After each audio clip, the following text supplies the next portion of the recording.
59 previously sealed court documents relating to paedophile Jeffrey Epstein have been released. The documents have been highly anticipated after a US judge ordered them to be unsealed in December. And they name a number of Epstein's associates, mostly men. The hundreds of pages released relate to a 2015 defamation case brought by Virginia Giuffre, one of Epstein's victims. She sued Epstein accomplice Ghislaine Maxwell after Maxwell publicly branded her a liar. That case was settled in Giuffre's favor for an undisclosed sum, thought to be millions of dollars. Maxwell is now serving a 20-year prison term for sex trafficking convictions. One of the most interesting of the documents is a record of the deposition of Joanna Sjoberg, another alleged victim of Epstein. And her testimony once again appears to implicate disgraced royal Prince Andrew. Andrew was named in a sexual assault lawsuit brought against him by Giuffre in 2022. He reportedly paid Giuffre $12 million to settle that case. Afterwards, Andrew stepped back from public life and the Queen stripped him of his titles.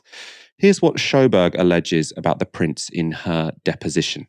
Sjoberg: at one point, Ghislaine told me to come upstairs, and we went into a closet and pulled out the puppet, the caricature of Prince Andrew, and brought it down. And there was a little tag on the puppet that said Prince Andrew on it. And that's when I knew who he was, lawyer. And what did the puppet look like? Sjoberg: it looked like him. And she brought it down and presented it to him. And that was a great joke because apparently it was a production from a show on BBC. And they decided to take a picture with it in which Virginia and Andrew sat on a couch. They put the puppet on Virginia's lap and I sat on Andrew's lap. And they put the puppet's hand on Virginia's breast. And Andrew put his hand on my breast. And they took a photo.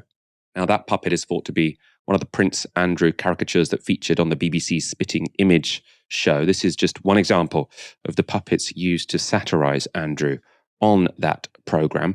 It appeared in the mid-1980s. Sjoberg's deposition supports Virginia Giuffre's claim that she was sexually abused by Prince Andrew. It's, of course, an allegation Prince Andrew has always denied. And Giuffre also claimed she was abused by high-profile lawyer Alan Dershowitz. This is what the document alleges about him. One such powerful individual that Epstein forced then minor Jane Doe, number 3, to have sexual relations with was former Harvard law professor Alan Dershowitz, a close friend of Epstein's and well-known criminal defense attorney.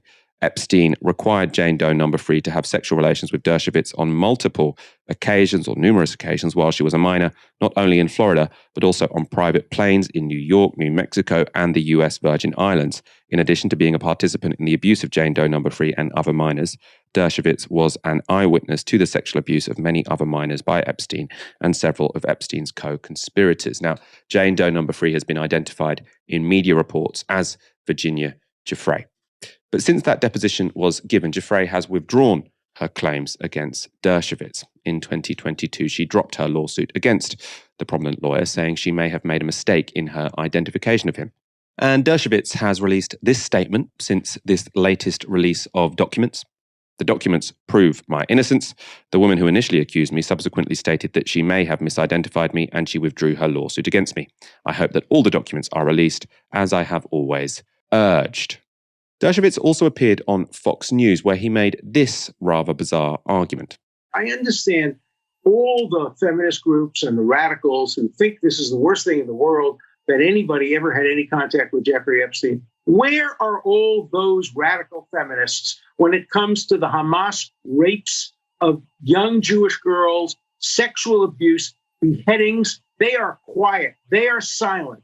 The incredible hypocrisy of the Me Too movement. Me Too, except if you're a Jew. And I want to have a list of all the radical feminists who are pushing hard, and I understand that, to get all these names revealed. And I want to know how many of them have ever actually condemned Hamas for the rapes that we now know occurred and the murders that occurred. How many have been silent, and how many, like the National Lawyers Guild, have actually approved of what Hamas did? So let's put this in context. Let's put this in context. The two things you were talking about have absolutely nothing to do with each other, right? I have never seen a more bizarre non sequitur, right? Let's make I was on the Epstein list, but let's make another list. And it's a list of feminists who haven't condemned Hamas. What? What are you talking about?